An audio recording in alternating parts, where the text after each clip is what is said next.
Gen Con 2024 is quickly approaching. Tons of new games are going to be coming out at the convention, and today I am taking a look at my top 10 most anticipated. Welcome back to the channel. My name's Jared. This is specifically solo. We focus on solo board gaming, and so a few caveats for this list. One, all of these games that are going to be featured on this list are going to be games that you can play solo, so you won't see things like Rock Hard 1977 or Cities or some other big releases at the convention, but unfortunately those don't have solo modes, at least not at this point. So everything you'll be able to play solo. Also, everything you will be able to buy, not focusing on demos here, just games that are available for purchase, and also not focusing on any expansions. These are all going to be full games, base games that you will be able to purchase at Gen Con. So with that said, let's go ahead and dive in. Here's number 10.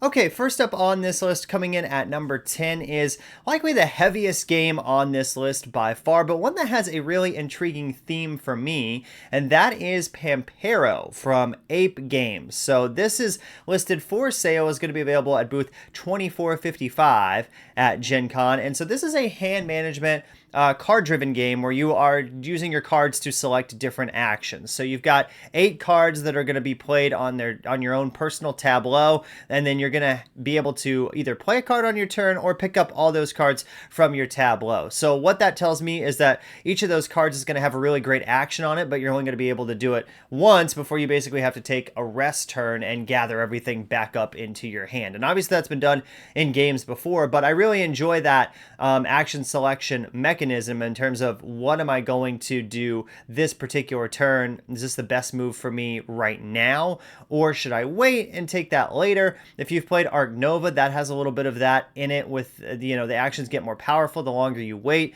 This here is I'm limited to these actions and what's the best order in which to take them. So some things intrigue me about this game. One is that the art is by Ian O'Toole. Also, this is being compared to a Vital Lacerda game. I have not played any Lacerda games, but they're very highly regarded, and the designer of this game actually worked on the solo mode for Lisboa. So that's another great thing for solo players is, if this designer has experience with designing solo modes before, so there's no reason to think that this would not be a good solo mode for this particular game, since that's his background originally. This is a very big game. It looks very involved, kind of a behemoth of a setup. It's also the most expensive game on this list. There's no price listed yet on the BGG preview, but Miniature Market has this listed for 120 bucks right now. So expect it to cost something similar to that probably at Gen Con. But you do get a lot of, looks like, game in this box. So I want to see it kind of set up and a demo of it before I make a decision on whether to purchase it or not. It might be a little too overwhelming for me. I'm not 100% sure. But one thing that's really intriguing to me about this game is the theme in terms of dealing with wind and trying to build up energy and resources and kind of, gain area on the board. It looks like all that kind of stuff is happening. I haven't researched much into how the solo mode is going to work, but this was a Kickstarter game that is going to be available at Gen Con, and one that I definitely want to spend a few more minutes with. And so that is Pampero coming in at number 10. Number 9 on this list is the complete opposite of Pampero, a light roll and write game from Stonemaier Games, coming in at number 9, Rolling Realms Redux. It's going to be available booth 2909 at Gen Con. And so Rolling Realms was a game that came out a few years ago, the original version of it, and it has all these different realms that are based off, some off Stonemaier Games, some off other board games that are just very popular. And so what you do is you're rolling dice and you're trying to complete mini games over the course of 3 rounds. And so roll and writes normally work really well solo anyway, because a lot of times during a roll and write, it's kind of head down, work on your own board or mat or whatever you have in front of you. So that translates well to a solo game. And some of the realms for this new version are really interesting to me. They're going to do one based on the Guild of Merchant Explorers, also Dog Park, Meadow, Flamecraft, and more. There's 12 new ones that come in this new version of the game, and you're going to be able to fit all the original stuff into this box as well. So you just have one box for all your Rolling Realms content. I'm sure they'll have other little packs that you can pick up at Gen Con as well. And I love a good roll and write. This is one that I have not played yet, so with this new version, I think it's a great time to dive in and check it out. And so that's number 9 on the list. And also another great thing about this version of Rolling Realms that I want to mention before we move on is that it has a solo campaign mode that's going to be be included with it as well. So I think that's going to add a lot of variability and a lot of wanting to return to the game, especially because it's a pretty quick playing game as well. Very low setup, so you can get it to the table very easily. So one I want to take a look at, number 9, Rolling Realms Redux from Stonemaier Games. Number 8 on this list is a new game from Board and Dice, and this looks like a little bit lighter title than they normally put out, and this is called Reef Project. So what you are doing in this game is you are taking on the role of researchers, and you're exploring the ocean. You're trying to explore the coral reef. You're trying to clean up the ocean of pollution and accomplish a lot of different missions. So there's a couple of different things that you can do on your turn. From the BGG description, it says you can either recharge or travel. So if you recharge, you gain rewards that's on the victory point track. If you travel, you deploy these little reef balls. You can also play mission cards and perform different actions. And then it's not a set number of rounds, it's variable. And so whenever somebody crosses 45 victory points, that's when the end of the game happens. So this is kind of a unique theme. The artwork for this game really pops. It's very vibrant and colorful. So I think if you see it set up at Gen Con, you're definitely going to want to stop and take a look. I think it's going to pull you in just with that artwork and how fun it kind of looks just set up on the table. You've got area majority and set collection going on here, and David Turtsey designed the solo mode. Sometimes his solo modes are a little bit too difficult for me. They seem kind of complex at times, but this one seems to be a little bit simpler. Again, this is a lighter game anyway from Board and Dice, so one that I want to definitely take a look at. Coming in at number 8, this is going to be, again, $50 and available at booth 2611. That's Reef Project from Board and Dice. Number 7 on this list is a game that I talked about in the Origins preview, if you watched that at all, and that is Flashback Lucy from Hachette and Scorpion Masqué. This is a game where you are traveling between different eras and you're kind of exploring a mystery or trying to solve a puzzle that is happening. And so you're looking at this mansion that Lucy is in, and she has these various visions. And what you can see is kind of before and after the vision. So you're trying to put these visions together in terms of what actually happened here, and it's kind of got like a comic book theme vibe, and you've got different things that you can obviously discover along the way. So one thing that intrigues me about this is it seems like it's kind of a unique take on a mystery game. I really enjoy those types of games. You could probably see Chronicles of Crime on the shelf behind me, and Perspectives, which unfortunately you can't play solo, but is a really fun mystery puzzle type game. So these games tend to work really well solo because instead of everybody trying to look at one particular thing, you're the only one looking at it. So while you have less people that are able to comment on what they think happened, you've kind of got more time to just kind of devolve these theories in your brain about, what's going on here and what you think the case might be. So I play Chronicles of Crime a lot by myself solo and some of the various expansions for it and things. And so this looks also one that would be really fun to play solo. And Hachette obviously has a great track record at this point of making some really, really popular and solid board games that have been very, very well liked and big hits at Gen Con over the past couple of years. This one's only going to be $25 too, and so it's going to be available a couple of different places. They're going to have a booth in the vendor hall. Their booth is $24.35, or they have a room in the convention center as well. If you've not been to Gen Con before, some of the bigger board game companies are the ones that have a lot of releases that particular year that they're highlighting will get a separate room so they have a little bit more space. And so they are going to have a room. It's 142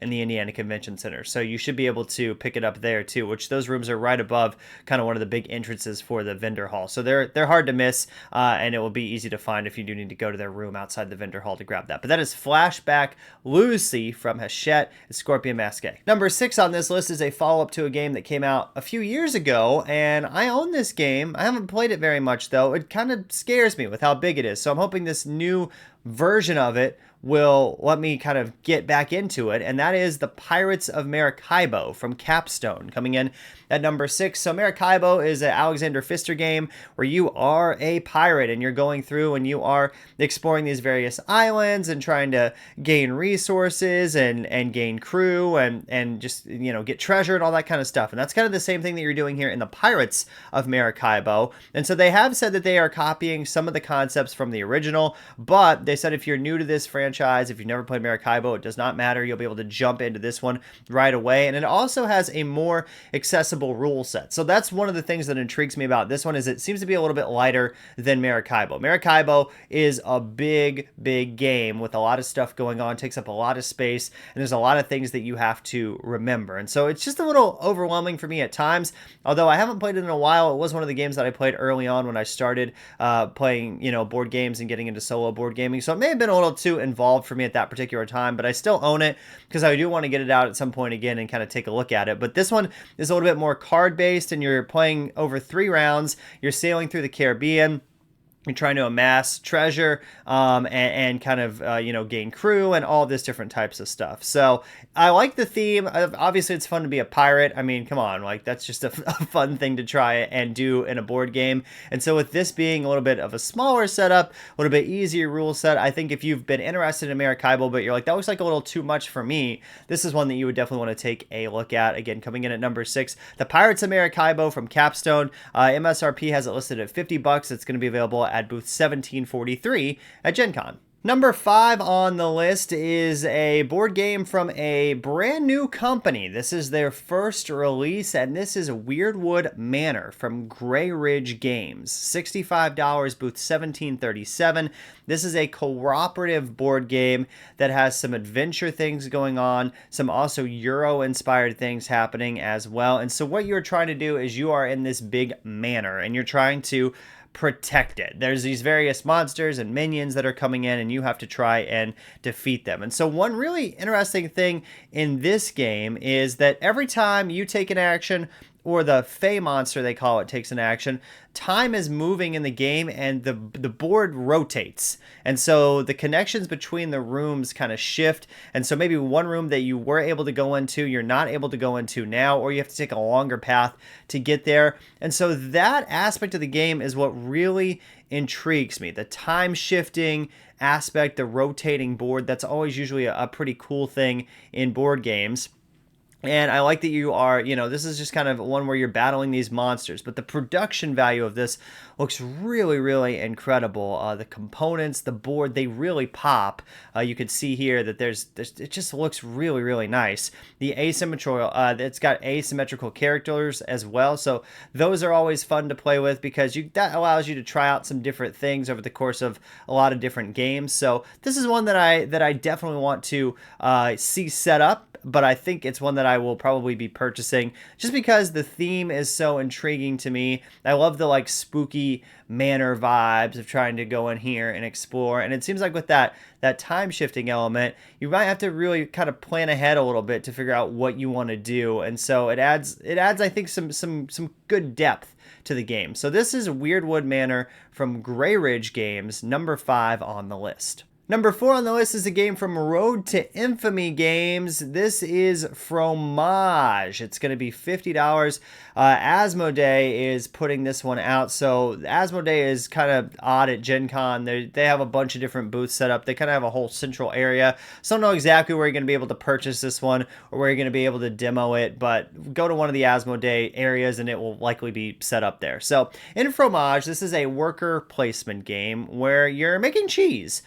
And you're gathering resources. And so once you've placed your workers, this is another game where the board is going to rotate. And so it ages the cheese that you made. And then you've got a new area where you're going to be able to place workers into. And so you're trying to sell your cheese and manage and upgrade your creamery and obviously age your cheese, because sometimes the more that it's aged, the more points or money that you would get for it. So I think this is a really kind of unique theme. Obviously, we've gotten food games before, but this one just kind of pops out to me a little bit. The artwork and the components look really nice for this game. And this is designed by Matthew O'Malley and Ben Rossett, and they designed The Search for Planet X, which I really like as a deduction game that works really great solo. They also designed First in Flight, which I have not been able to check out yet. I'm hoping to take a look at that too at Gen Con. That's been out for a little while now, but these designers have a really great track record.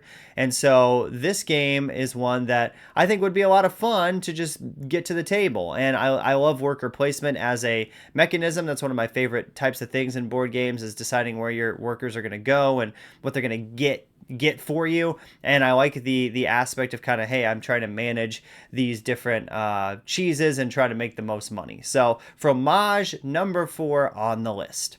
Number 3 on the list is from Garfield Games. It's going to be available at the Renegade booth. That is Ezra and Nehemiah. Their booth is 1619 at Gen Con. Ezra and Nehemiah is another S.J. McDonald and Shim Phillips game. Look, at this point, Shim Phillips is, I think, one of the best designers going at the current time. He's got so many great games. You can't see him right now, but I've got a bunch of those games: Architects, Viscounts. I've got Hadrian's Wall. I've got Raiders of Scythia. So the Garfield games really kind of speak to me. And so this is their newest release. And so this is a hand management game. Also involves a lot of tech trees as well. And you're trying to rebuild Jerusalem. Now, some things I read about this game is that the solo mode apparently works great for this one, and it's been compared to Hadrian's Wall, which is a really heavy roll and write, but one roll and write that I find myself coming to a lot. I love Hadrian's Wall. I've played it a ton, and I really enjoy everything that game offers. And so this kind of has that same artwork style going on as well, and one that I definitely want to take a look at. Again, Garfield Games has a great track record at this point, especially if you like to play games solo. A lot of their games work great solo, and the solo modes are not too complicated to operate, but really do a great job of simulating another player, but allowing you to really, be in control and not take too much time on the solo mode's turn. So for that reason, all those reasons, I want to check this one out. This is Ezra and Nehemiah from Garfield Games. Number 3 on the list. Okay, getting up here to the top 2. Number 2 is Witchcraft from 25th Century Games and Salt and Pepper Games. $25, booth 1233. Now, Witchcraft is a solo-only game, and it's the same designers as Resist. And I have a playthrough of Resist on my channel, and that's a game that I really enjoy. And the fact that it is only a one-player only game means it's designed for you and me. It's designed for the solo player from the get-go. It's not a mode that was thought of as an afterthought. It is, the whole concept of the game. So this is another card-based game like Resist, where you are a coven of witches. And so it's using that same mechanism of Resist, where you can play a card either hidden or revealed. If you play it hidden, it goes back into your deck and you get to possibly use it again. If you play it revealed, it usually gets you better benefits, but you lose it for the rest of the game. So you're trying to complete various missions, and then there's different jurors that are going to decide your fate. And, you're trying to persuade them and, basically win them over in this game as you're playing as witches. So there's a lot of variability here, just like there is in Resist. I feel like 25th Century Games does a great job of putting a lot of content in a very small package. I mean, Resist has so much stuff that you can go through with the variable setup and the different cards that you're going to get throughout the course of the game. It also has a little campaign mode in there. So the artwork looks great on this one too. And so Witchcraft is definitely one that I will be picking up. Number 2 on this list.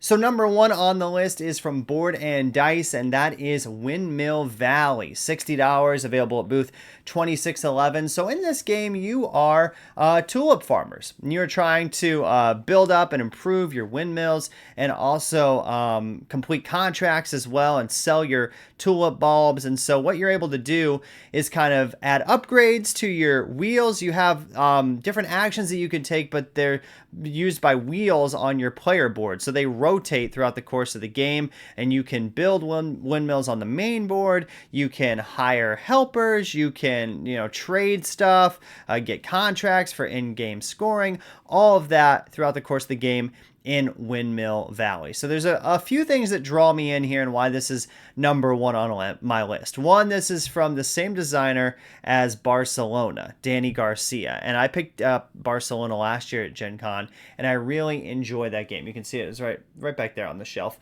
I really enjoy Barcelona. And so the fact that it's from the same designer really intrigues me here.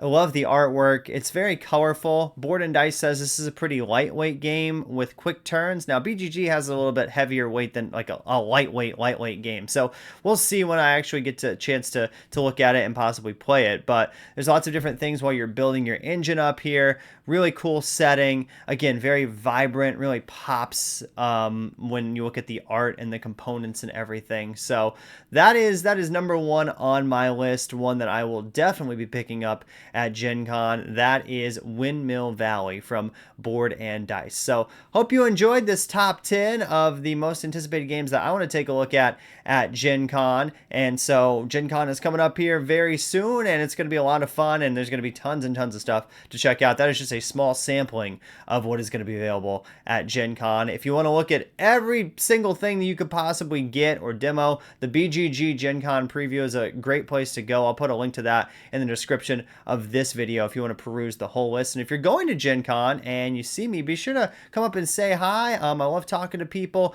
and I'm going to be there all 4 days of Gen Con, just like you, exploring the latest and greatest in board gaming and playing some games that I haven't had a chance to check out yet. So I'm really excited for that in just a few weeks. Until next time, this has been Jared. You've been checking out Specifically Solo.